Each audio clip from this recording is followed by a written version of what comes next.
अस्सलाम वालेकुम dear students, first year mathematics के साथ मैं हूं आपका instructor Abdul Mannan. Chapter number 8 mathematical induction and binomial theorem हमने स्टार्ट किया था।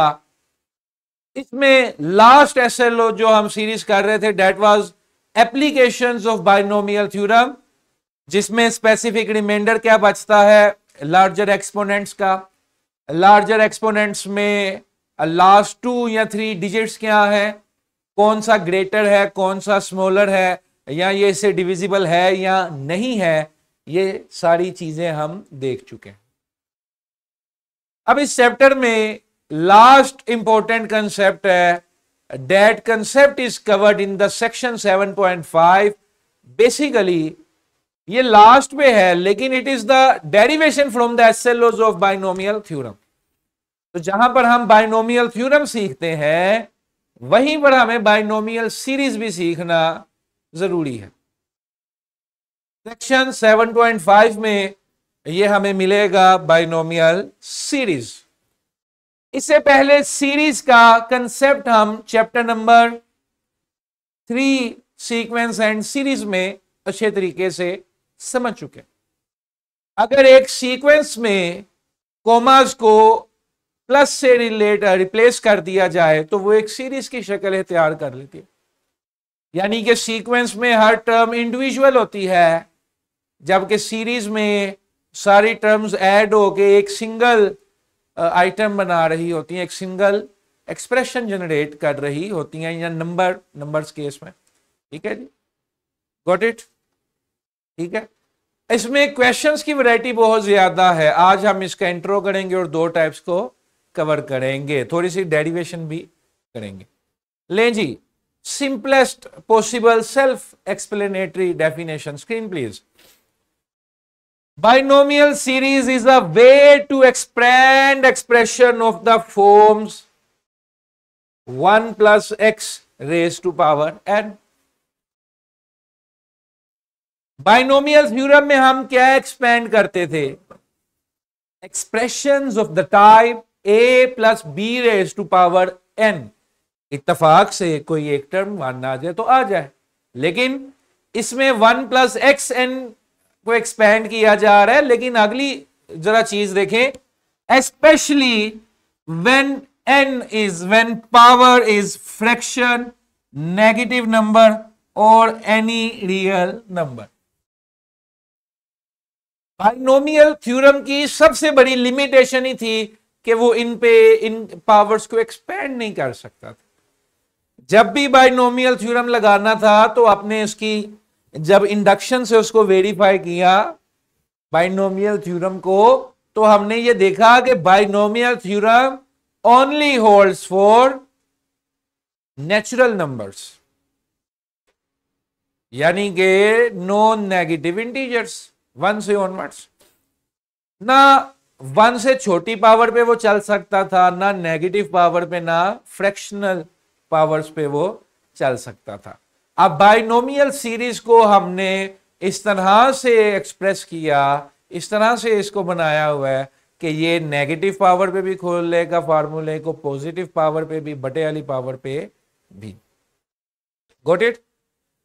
क्योंकि ये फॉर्मूला इशारा बाइनोमियल थ्योरम की तरफ ही करता है, तो इसकी डेरिवेशन में हम सहारा किसका लेंगे? बाइनोमियल थ्योरम का।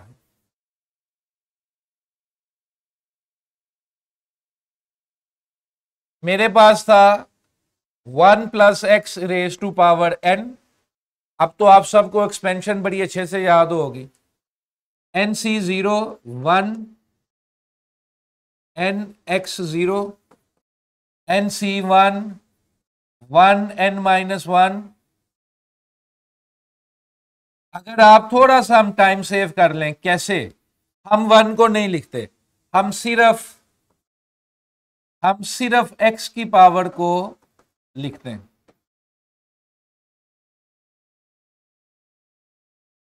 क्योंकि 1 की कोई भी पावर जो है वो इवेंचुअली जो है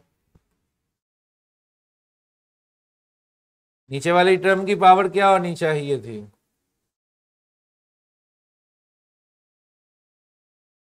क्लियर है जी? क्योंकि 1 हमने नहीं लिखा, 1 फर्स्ट टर्म है, फर्स्ट टर्म की पावर दोनों को माइनस करके लिखते हैं, सेकंड टर्म की पावर जो है वो नीचे वाला नंबर लिखते हैं, r लिखते हैं। Got it?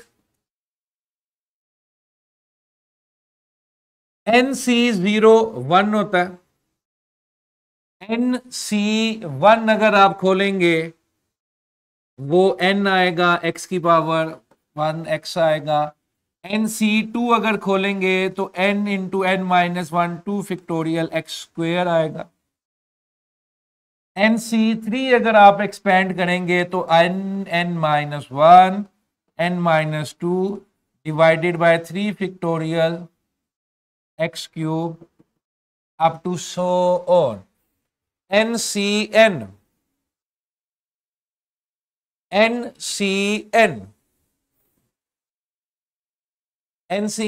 क्या होता है? 1 और x raise to power n। ये सिंपल बाइनोमियल थ्योरम मैंने कन्फाइंड एक्सपेंड किया, फर्स्ट वेरिएबल को 1 कर दिया, सेकंड वेरिएबल को x कर। Got it? लेकिन क्योंकि अभी ये बाइनोमियल थ्योरम ही एक्सपेंड हुआ है तो इसमें भी n की कंडीशन है greater than 1 and n belongs to natural number. मैं तो जो डेफिनेशन है उस डेफिनेशन में ये हाईलाइट कर चुका कि फार्मूला ऐसा होना चाहिए, फॉर्मूला ऐसा होना चाहिए जो सारे रियल नंबर्स के लिए एप्लीकेबल हो, प्रैक्टिकेबल हो। ठीक है? अब स्क्रीन, इसी फॉर्मूले में मैं थोड़ी सी अगर कंडीशन लगा दूं तो मेरा काम हो सकता है। पहली कंडीशन में ये लगा रहा हूं कि x is less than 1।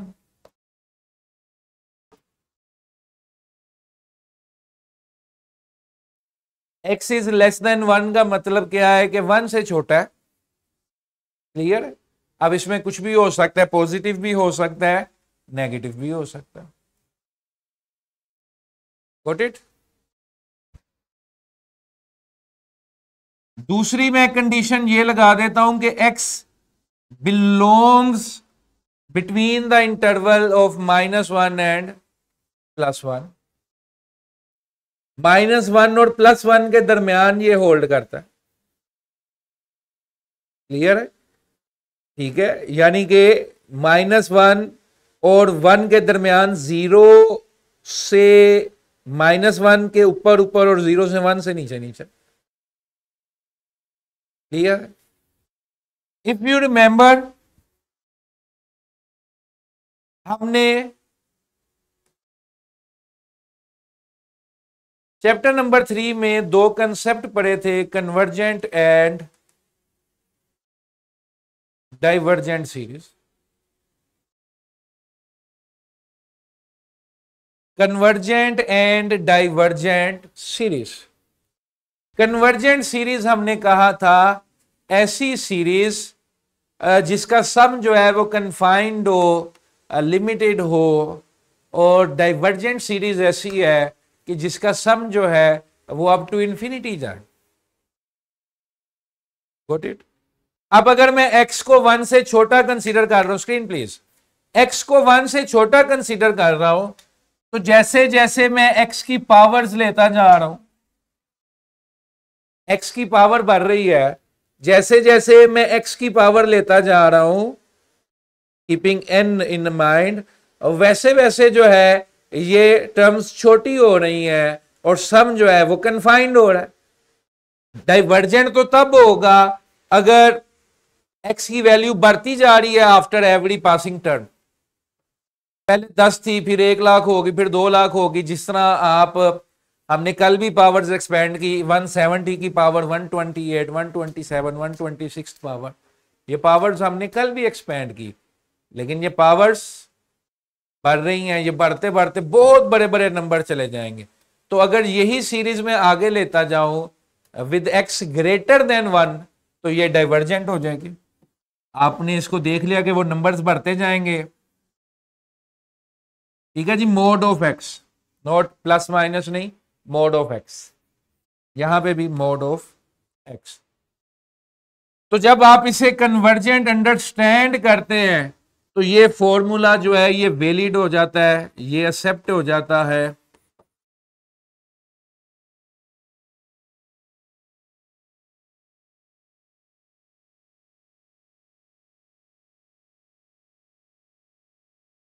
Clear, got it. अब ये सीरीज है तो सीरीज की हद जो है फिर वो नंबर ऑफ टर्म्स पे डिपेंड करती है, आप कितनी टर्म्स एक्सपेंड करना चाहते हैं। जब तक आप general 1 plus X raise to power N रखेंगे तो ये हमेशा लास्ट पे डॉट डॉट लगाएंगे, ये X raise to power N तक हमने अप्रोच नहीं करना। गॉट इट, ठीक है।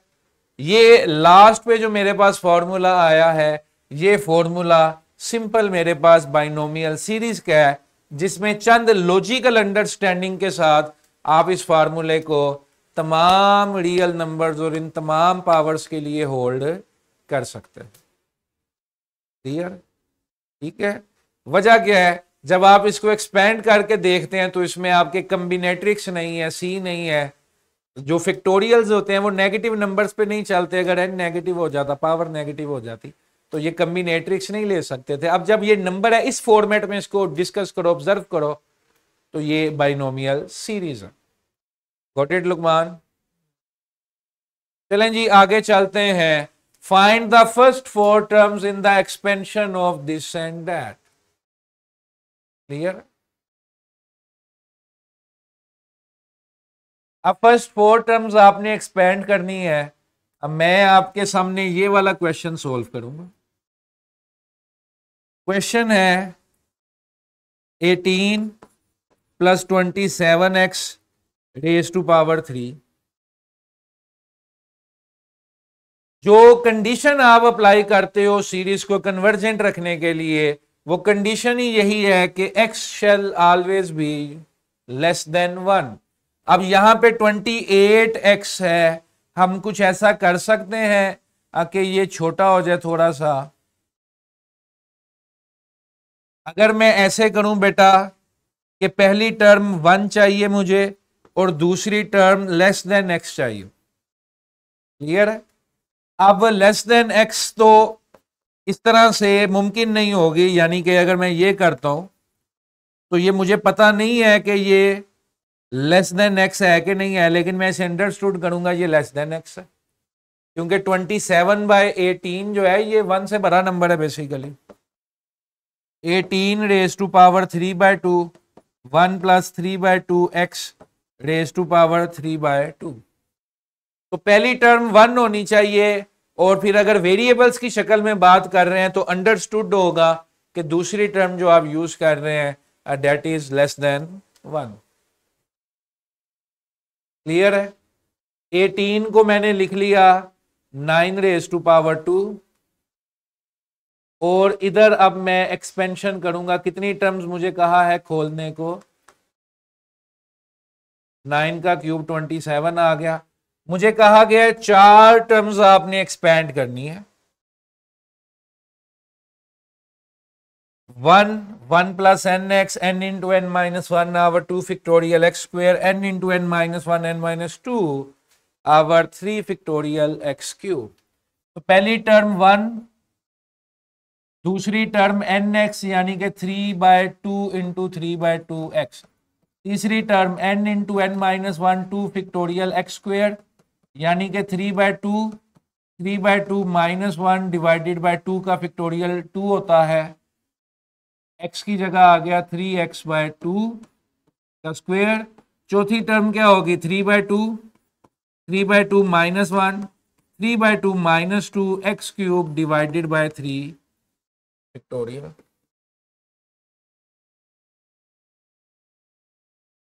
ये मेरी एक्स क्यूब वाली टर्म जो कि चौथी टर्म काउंट हो। ज्यादा सिंप्लीफाई के चक्रों में हमने नहीं पढ़ना।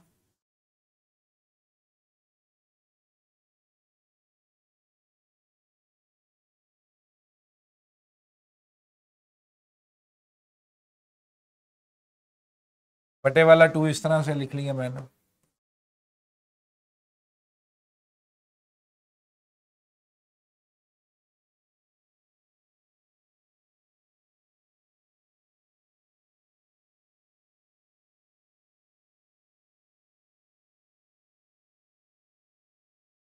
बटे वाला 3 फैक्टोरियल ऊपर आके 6 बन गया, बटे वाला 2 फैक्टोरियल ऊपर आके 2 बन गया।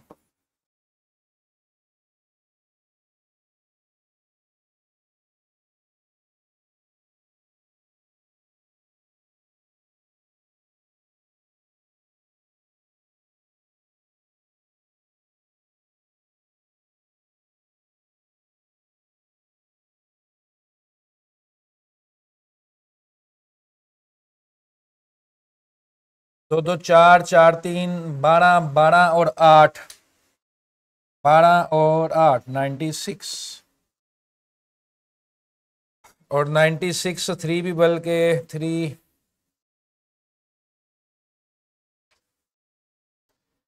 Just wait a minute. ये कैलकुलेशंस जो है ये आपने खुद देखते रहना इसमें, ताकि कंफ्यूजन की गुंजाइश ना हो। ऊपर आ गया 9 इंटू 27, नीचे आ गया 4 ज़रब 8 32 एक्स क्यूब। Got it. चार टर्म्स खोलने का मतलब आपने इसको कहां तक एक्सपेंड करना है, एक्स क्यूब तक।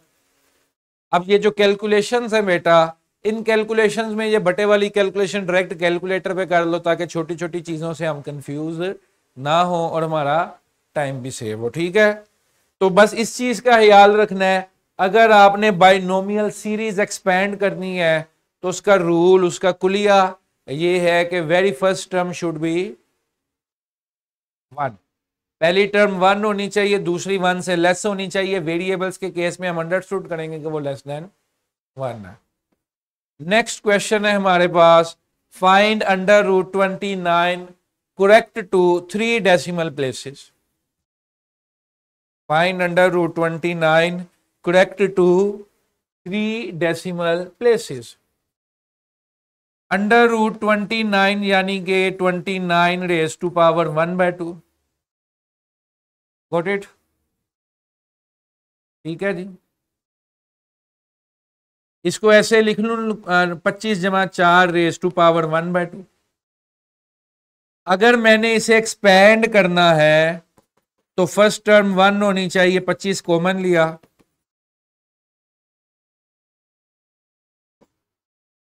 25 का क्या बन गया 5।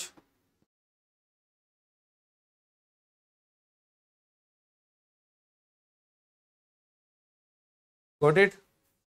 अब इधर एक्सपेंशन कर देंगे, फर्स्ट टर्म 1, दूसरी term N x,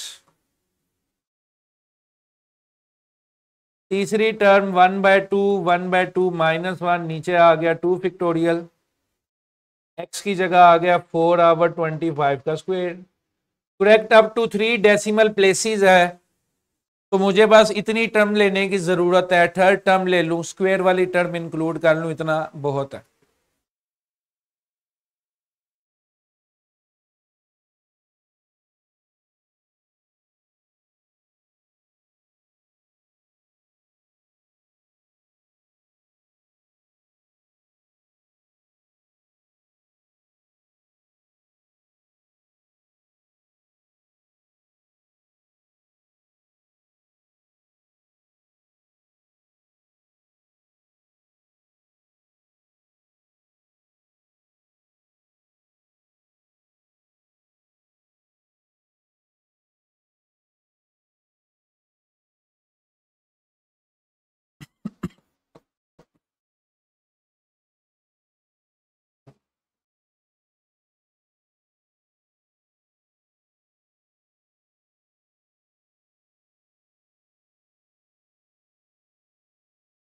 got it. इसको जरा कैलकुलेटर पे आप आगे खुद सोल्व कर लीजिएगा। अच्छा, यहां पर पीछे क्वेश्चन में आए, थोड़ी सी बस ये जहां पर टर्म्स ज्यादा होती हैं यहां पर कंफ्यूजन के चांसेस भी ज्यादा होते हैं।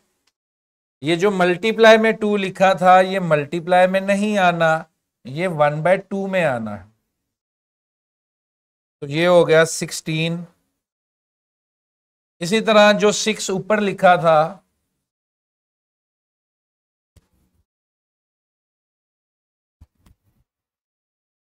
क्या जी, 2 2 4 4 4 16 16 2 32, ये टर्म जो है ये 32 हो जाएगी।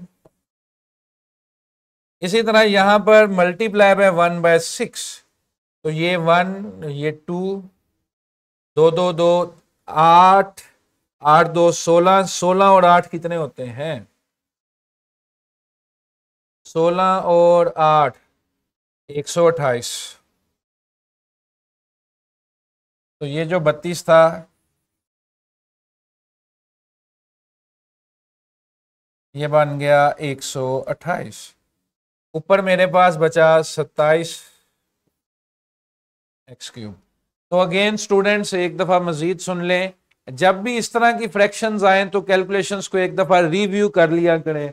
हम क्योंकि सिंगल गो में लेक्चर की फॉर्म में दे रहे हैं, क्लास में हमारे सामने भी बच्चे बैठे, ऑनलाइन भी बैठे, इसलिए अगर खुदा ना खास्ता कोई चीज़ गलत होती है तो हम मौके पे उसको ठीक कर सकते हैं। ठीक है, इसी के साथ इजाज़त दीजिए, कल इसकी मजीद प्रैक्टिस करेंगे।